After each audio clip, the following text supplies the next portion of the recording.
प्रणाम, मेरा नाम राकेश खत्री है। मैं पुरानी दिल्ली में पैदा हुआ, एक कटरा नील जगह जो कहलाती है उस गली के अंदर।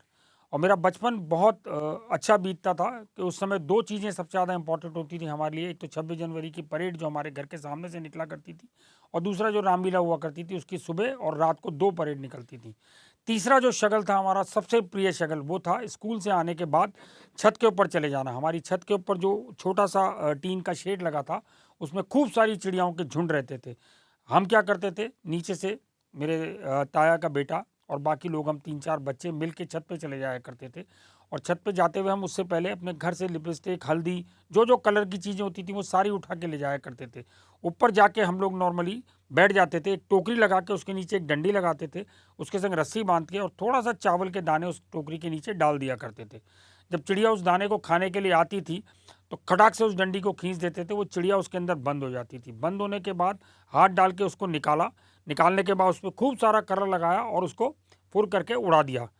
ये कुदरत का एक बहुत कड़ी सज़ा मिली मुझे अपनी उम्र बड़ी होने पे कि जिस चिड़िया को मैंने बचपन में सबसे ज़्यादा उड़ाया था, उसको ही वापस लाने की ज़िम्मेदारी खुदा ने मुझे सौंपी, जो मैं बखूबी निभा रहा हूँ और बहुत अच्छे तरीके से निभा रहा हूँ।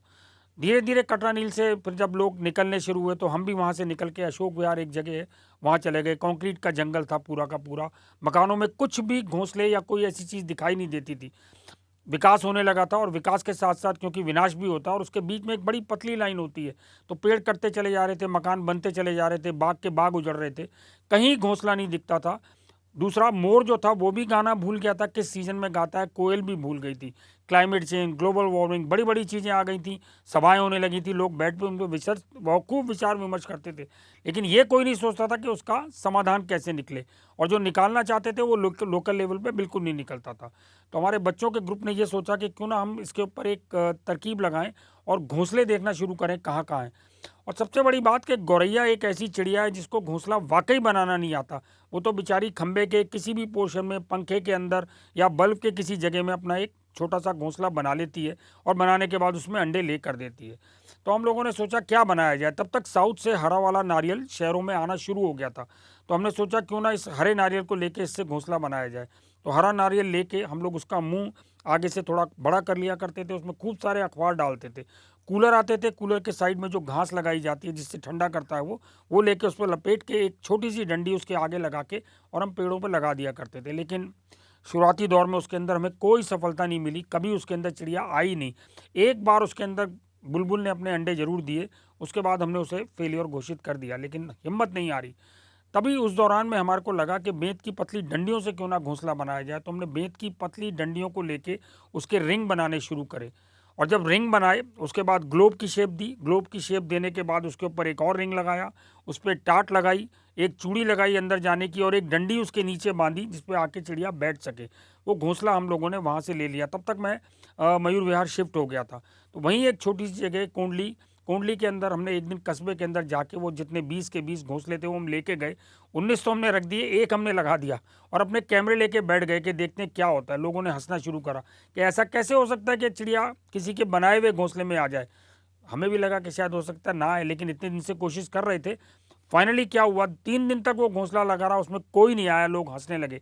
चौथे दिन उसके अंदर एक मेल जो चिड़िया होती है अपनी, मेल स्पैरो, वो आया। उसने आके चारों तरफ से मुआयना करा, फिर वो उड़ गया। ये हमारे लिए बहुत अच्छी मोटिवेशन थी। उस मोटिवेशन के बाद दूसरी बार हमने देखा कि वो फीमेल को लेके आया, उन्होंने घर का पूरा अच्छे तरीके से मुआयना किया और फीमेल उसके घोंसले के अंदर चली गई। तो हमें लगा ये सबसे बड़ी बात है जिसके अंदर कि हमें सफलता मिल सकती है। लोगों ने बहुत खुशी से हमारे साथ खड़े होकर तालियां भी बजाईं और वो 19 के 19 घोंसले हमने उस गली में लगाए। जो 20 के 20 घोंसले जो लगे थे वो अगले दिन अडॉप्ट हो गए। उसी दौरान में क्या हुआ कि मुझे चीफ मिनिस्टर के साथ काम करने का मौका मिला और एक गड़ी मांडू जंगल है जहाँ मैं जाके घोंसले बनाने लगा। मैं सारा दिन बैठ के वहाँ घास के घोंसले बनाता था, उनको पेड़ों पे लगाता था। देखता था कि चिड़िया कब आएगी। आ जाती थी चिड़िया, 1 दिन, 2 दिन, 3 दिन, चिड़िया आने लगी उसके अंदर धीरे-धीरे। तो एक दिन जब मैं दोपहर को घोंसले लगा के वापस घर की तरफ जा रहा था, तो एक बहुत बुजुर्ग माली वहाँ बैठे हुए थे। तो उन्होंने मुझे इशारे से बुलाया। अपने पास बुला के उन्होंने अपनी जेब में से मुझे निकाल के एक ₹100 का एक नोट और एक ₹1 का सिक्का दिया। तो मैंने बोला ये किस खुशी में है? तो उन्होंने कहा ये इस खुशी में है कि तुम वो काम कर रहे हो जिनका घर हमने छीन लिया, तुम उनको घर दे रहे हो। और ये याद रखो कि तुम्हारे पास इतनी बरकत आएगी कि तुम्हारे पास फुर्सत नहीं होगी। और आप यकीन मानिए 2008 से लेकर के 2021 आ गई है, अब जुलाई शुरू हो गया है, मेरे पास पिछले इतने साल के अंदर कभी फुर्सत नहीं रही।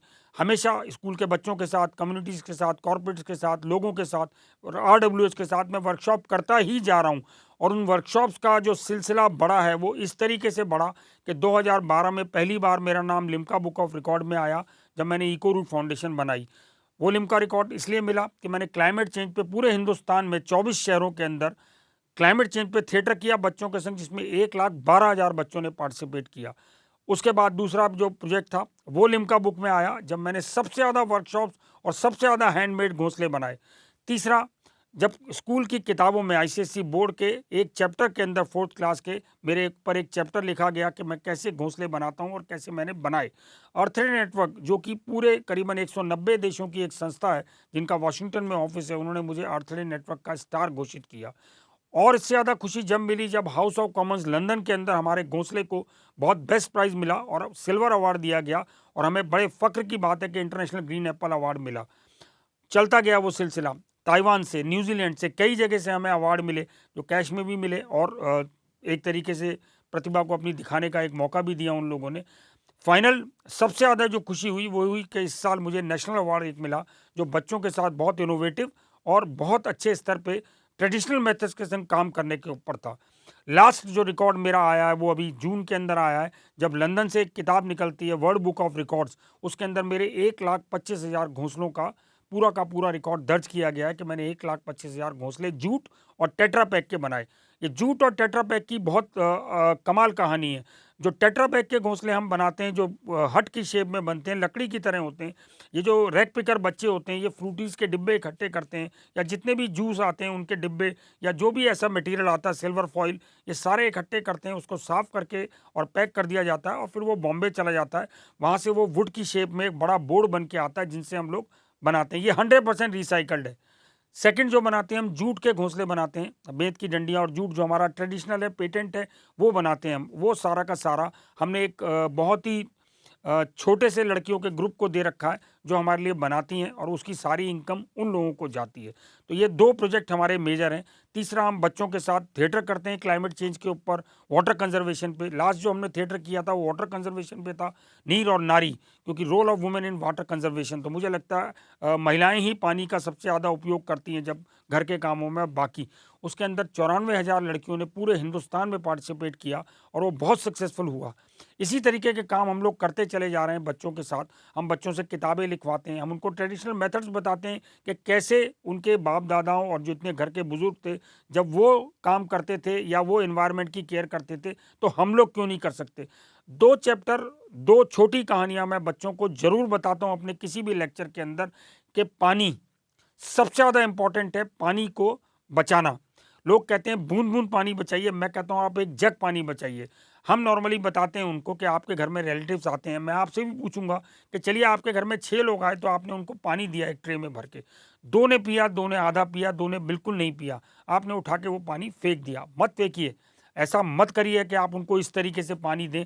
आप उनको एक जग दीजिए, उसके साथ 4-6 जितने लोग आए वो गिलास रखिए, जिसको पीना है वो पी लेगा, जिसको नहीं पीना वो नहीं पिएगा, आपका पानी बचेगा, आप वेस्ट नहीं करेंगे। सेकंड, मैं हर एक बच्चों को एक सलाह ज़रूर देता हूँ और बड़ों को भी देता हूँ, कम्युनिटीज़ में भी और कॉर्पोरेट में भी, कि आप नेचुरल रिसोर्सेज को अपने एटीएम कार्ड की तरह यूज़ करें। जैसे आप अपने एटीएम कार्ड की चिंता करते हैं, संभाल के रखते हैं, बहुत अच्छे तरीके से आपको 2,000 निकालने, आप 1,500 निकालते हैं, ऐसी नेचुरल रिसोर्सेज को करिए ना, क्यों नहीं करते। लिमिटेड है हमारे पास, अगर हम उनको वेस्ट करेंगे तो कल को कहाँ से आएगा। आप खुद सोचिए, हमारे बुजुर्गों ने हमें इतना खूबसूरत फॉग दिया, धुंध बहुत खूबसूरत होती थी, मज़ा आता था, और हमने अपने जनरेशन को, जो बच्चे हैं उनको क्या दिया, स्मॉग। अगर यही हालात चलती रही तो ये बच्चे आगे आने वाली जनरेशन को क्या देंगे। तो इसलिए प्लीज़ चेत जाइए, समय रहते चीज़ों को संभालिए। जितना समेटने और सहेजने का विज्ञान अपने साथ रख के और लोगों को बांट सकते हैं वो ज़रूर करिए। मेरी सिर्फ आपसे यही गुजारिश है कि इस पर्यावरण को हमें बचाना बहुत लाजमी है।